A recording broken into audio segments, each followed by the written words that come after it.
with the ladies. You can sit down. So, how may I help you? I'm Chelsea Wonsu and my classmate Genevieve.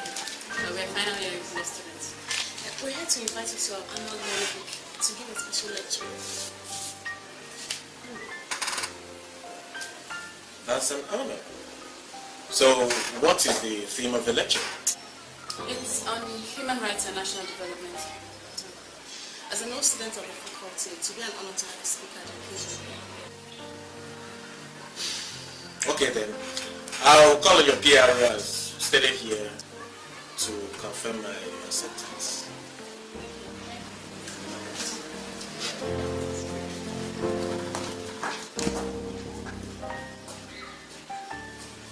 That's a beautiful girl you got there.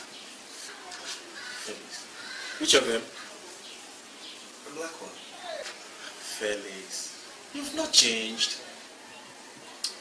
You're damn right I've not changed. I have to get this girl. What? What about the case? The case can't wait, man.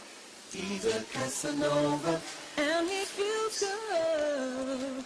Rolling around with every girl in town. My name is Felix, and if you ladies are headed towards the campus direction, I'm going the same way, and I wouldn't mind dropping you ladies off, if you don't mind. Thanks, but we came in a taxi. Cab can go, alright? I'd really love to drop you ladies. Don't worry, we've already paid. That's alright, I could refund you. Thank you very much. Very kind of you, but we'll go.